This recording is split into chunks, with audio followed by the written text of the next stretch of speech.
This week on the 77% Street Debate. We had election couple of months ago, and the next thing is the removal of subsidy. Everything is just too expensive. I have to just pick up 3 jobs to be able to meet up. How are we sure that these people that made up the cabal are not the same persons that will still handle the resources? You need to ask yourself, do we want roads or do we want to be able to buy cheap fuel? Sorry, what's wrong with having all of it?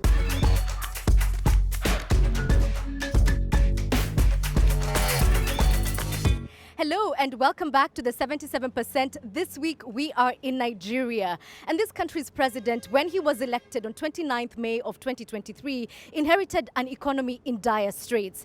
In the months since he's been in power, Bola Tinubu has tried to take measures to uplift or resuscitate that economy. But the young people of this country are saying that their pockets are still not able to sustain what the country is demanding. And so today we are asking, is the government able to come to their aid when they're in crisis? So let me start this conversation by introducing Tunji Andrews, who's an economist. Can you just paint a picture of what the economy looks like right now? Inflation is really high. The dollar to the naira is now close to 1,000 naira. It used to be 200 naira maybe another 6 years ago. So you can just imagine what it is, the effects on the average everyday person's pocket. So it is a situation where a lot of people are really going through it, and it doesn't look like there is any hope on the horizon, because the government, in trying to, get the funds to be able to fix the issues, are also removing things like subsidies on petrol, subsidies on gas, subsidies on electricity. So it's making it more difficult for Nigerians to actually exist. Okay, so because you've introduced the question of subsidies, let's talk about it, right? So the government recently in this country removed fuel subsidies, which made the cost of fuel basically triple overnight. So first of all, before we continue, tell me what the situation with the fuel was before the subsidy removal. I think it was 197 naira to the dollar, and now it's close to 500 naira, so more than about tripled. So there was controversy around this subsidy, right? Let me come to you, Martin. The subsidy removal is essentially a kind of palliative that government has been giving to everyone in the country in terms of to help reduce the high cost of petroleum products. However, the government decided to take it out in order to have more money. The excuse is to have more money to carry out developmental and capital projects. But the question, therefore, is: are they really going to do that in terms of implement projects with whatever money that comes in from subsidy removal? Another question one person might have is, why is Nigeria, a country which is one of the highest oil producing nations in Africa, needing an oil subsidy? Ogochukwu, help me understand this. We have 133 million Nigerians living in poverty. And then this is too high for a country like Nigeria that is blessed with so numerous natural and human resources. So the government needs to come to your aid. It's not a bad thing for government to subsidize fuel for Nigerians. But the question here is that how sustainable is it going forward? Okay, so because you spoke about people living in extreme poverty, one of the reports I read said that 12% of the population living in absolute poverty is here in Nigeria. And that really surprised me. Ijoma, are you seeing a difference since, as life is getting tougher for people and you're a journalist and you're covering these issues, what is changing in the society? Now that fuel subsidy has been removed, it's affecting the cost of production. An entrepreneur that has little capital now cannot even, that capital is not even enough to do his business. So it gets worse now. People, the gap between the poor and the rich is widening. Yeah. People that used to be in the middle class have gone now to the lower class because of this change, this so-called change. Something that was supposed to help us has made everything worse. Okay. Let me hear from the people in the audience. How has your life changed in the last couple of years? Are you feeling the economic burden? DJ Pretty, talk to me. Everything, like when you go to the market to get anything you want, everything is just too expensive. The house rent has increased. Where I stay, used to pay 1.5 on the island, but now they've increased it to 2 million. Landlord, the caretakers, they don't care. They all need to survive too. I understand that part. But then where do we get those money from? I have a son. I have to feed my son. I have to just pick up 3 jobs to be able to meet up. All right, Bisi, you wanted to say something to me. We just come out of COVID-19 and we all understand what happened during that season. A lot of Nigerians lost job. You know, a lot of organizations needed to close down because they couldn't continue to operate. But then all these were not considered at all. So we had election couple of months ago, and the next thing is the removal of subsidy. And of course, you may want to ask the question that, okay, before this period, what did governments put in place? What are the system governments put in place to be able, to help the masses at a time like this? But then there is nothing has been done. Yeah, but Bisi, while I agree with your points, I wonder, and Ayo, I'd like you to answer this for me because you're in politics. Is it too soon to be judging the government? They've only been in power for a couple of months. They're saying, give us time and you might be able to reap the benefits. What do you think of that? I mean, the moment you said I was in politics, I had this heavy stare. Look at me. So I'm in opposition politics. I'm a member of the youth party, so I'm literally in opposition. The reality is that the government must first admit that its political party's mismanagement of the economy has created a situation which has led to the fuel subsidy removal. The argument that they have made is that it is driven by theft and the fact that they cannot fund projects.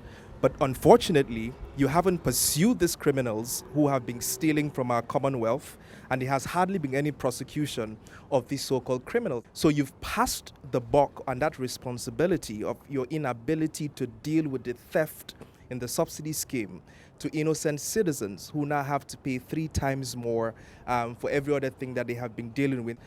So living expenses have skyrocketed because the biggest price shock that any economy can take, it's its energy, right? It's a topsy-turvy situation where we seem to be giving the devil a shake on one hand and pretending that we're trying to kill it. So it's a problem for us. Okay, I want to hear from Ali Bob because you're working with communities at the grassroots, right? How is that manifesting on the ground? This just came to us as a shock. At the inauguration, President announced it. That same day, prices of everything skyrocketed. People that live in rural communities, and the truth is, right from time, they've always been bear the brunt of the fuel subsidy regime, because while the government claims to subsidize fuel and energy products, they don't really enjoy it because people in the grassroots still buy fuel more expensive than people in urban areas. Why is that? So people in urban areas buy the fuel directly from petrol stations. They can easily access it, but people in rural communities get it from like third-party buyers that sell it to them in jerry cans, gallons, and all of that. So eventually, they've been buying fuel in rural communities for 250 naira, 300 naira, while the rest of the country was buying for less than 200 naira. People from the rural communities have to cater for themselves. I work in IDP camps and rural communities. They benefit largely from the goodwill of people. But there's no goodwill to give anymore. The people that will commonly just wake up and say, oh, let's go to this camp and share things for them, they can't even afford to take care of themselves. So imagine what the people in these communities have to deal with. It's a very serious situation. And I think the problem does not come from removal of subsidy. Every well-meaning Nigerian understands subsidy has to go. But now the mode of which it was removed, there were no proper structures put in place. It's almost 2 months later or 3 months later. We've not had a conversation about national minimum wage. That's something that would have been able to touch everybody across. Yeah, okay, let's talk about it, right? Ijoma, you're nodding. The minimum wage in this country still remains at 30,000 naira, which for me was very shocking because that's literally $1 or at least just about $1 every single day. You were nodding earlier. Why was that? The minimum wage is still 30,000 naira. What systems have you put in place to make sure that the people you are ruling over are not feeling the brunt of all this, your strategies, in quotes? Okay, few months back, they said, we're going to make public transport in Lagos. They're going to reduce it for people. It's just all paperwork. We have not seen the action. Some people don't even get up to that 30,000 naira. How do you expect them to survive in an economy that's like this? So because we spoke about the minimum wage earlier, Tunji, I want to come back to you and ask, is it even realistic, even if the government was to say today, all right, we're increasing the minimum wage, people just can't afford it?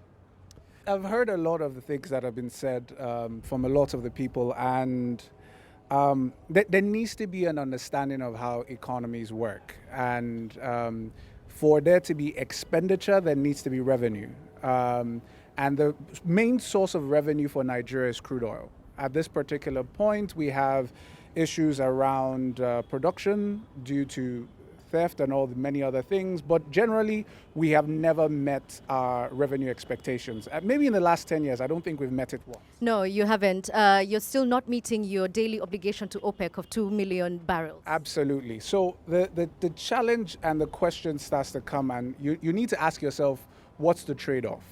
Do we want subsidy? Do we want to build the economy? Do we want roads, or do we want to be able to buy cheap fuel? Do we want cheap electricity, or do we want to actually improve our economy? Now, the truth is... Sorry, what's wrong with having all of it? Yeah, well, you see, the thing is, when maybe 10 years ago, we could afford to do both. When crude oil was $100 per barrel and over, and the then president was trying to remove fuel subsidy at the time. And a lot of the people possibly watching us, and maybe even in this panel, went all the way to Ojota to protest not to have it removed. 10 years after, trillions of naira wasted down the line, and now we've removed it, and people are still saying do not remove it. For me, it's something that is possibly a decade and a half too late. Okay. Now, the question, of course, is because people generally do not understand these things. I think the government could have done a better job in explaining it. But is it the right thing to do? Absolutely. We were wasting money. Let me explain it, right? Sure. My petrol tank, I feel it now about 28,000 naira. I used to fill it then with about 8,000 naira, right? Before subsidy was removed. 8,000 naira is pretty much about a meal for me, right? Pretty much about a meal. 28,000 now is still not too excessive, but it's a huge jump, right? I have more than one car. I tend to fill the tank. Hey, Oga. My point is, if you are keeping subsidy for the people at the bottom of the pyramid who do not have one and do not enjoy these excesses that I'm talking about, then what's the point? Because I'm buying fuel I'm filling my tank at 8,000, doesn't mean I'm going to now go and give excess to somebody on the street. I am still going to keep that money with myself. So if the government sees the right thing to do is to remove this so that they can create infrastructure, I think what we as citizens need to do is engage them on that conversation on where is the gap and what are you using the gap to do, as against do not remove subsidy. All right, so, okay, let's come here. There's some burning points. Okay, so they can generate revenue from customs, they can generate revenue from taxes, they can generate revenue from marine or maritime sector, and a lot of other things that you can actually do. And even if you block the loopholes, I just said something about corruption, which is essential. All the presidents that have attempted to remove subsidy in Nigeria will tell you there is a cabal. What the hell is a cabal? Is a cabal bigger than an administration, the president or the government of Nigeria, that you can't bring to justice and then allow the poor breathe, like the president said? Okay, let me come back to the person who introduced this word cabal. So it's obviously a system that is plagued with very many problems. Why should you then entrust the same system to resolve the issues? Well, so truth be told, right, I want us to think differently, about subsidies. Europe is taking a more isolationist stance towards driving factories into their own economies and decoupling from China. The Americans, for instance, just passed an inflation act where they're going to be spending $460 billion on alternative energy and subsidizing electric vehicles. They want to attract factories back home, right? My argument is, how do you power productivity locally? It's impossible to power productivity when yesterday the price of diesel is 1,000 naira per liter. We're fooling ourselves, right? So if the cost of energy continues to hit the roof, we'll continue to create poverty upon poverty, and it makes it almost impossible now for FDIs to come in because nobody has the spending power to buy whatever they're going to be producing. And I agree that there has been waste over time. I agree that there has been theft over time.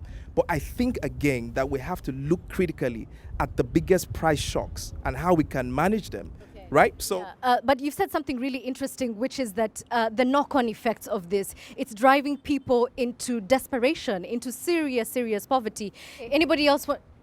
Oh, whoa, whoa, you were just holding, waiting. Okay, let's hear from you. Yeah, so speaking about the issue of crime as regards to fuel subsidy, I think we need to put the spotlight also on large-scale crimes.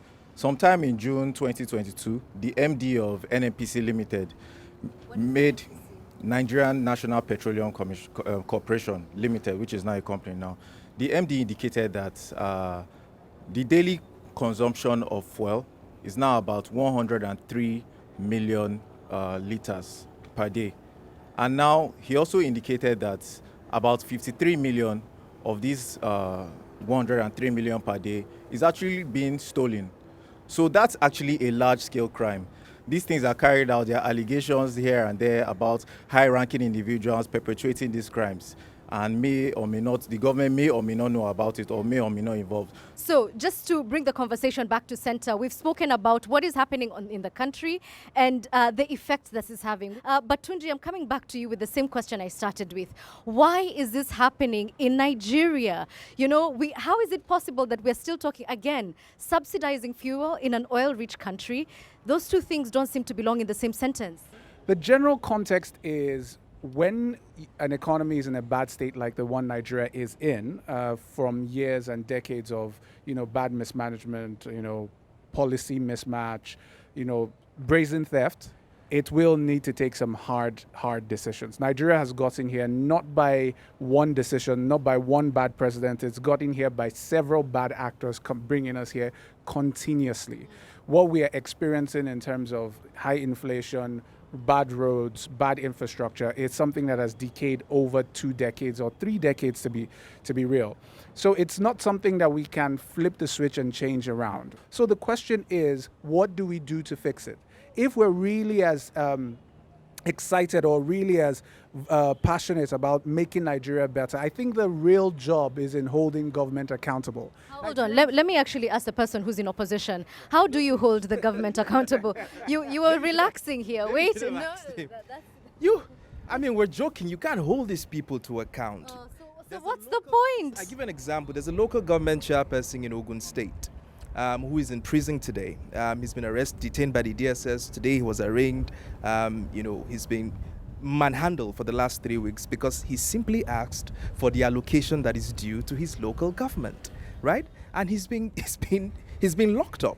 So the people shouting, let's hold government accountable, are just singing songs. You can't hold them to account. They are still driving their SUVs with their convoys. They're still flying first class. They're still appointing hundreds of aides and flying them across the world for meetings. So we're joking. So if it's really a joke, why are you in opposition politics if you really think nothing can change? First, my argument is we need to begin to think in our own self-interest as citizens, because the politicians take care of themselves every time, 7 days a week, twice on Sunday.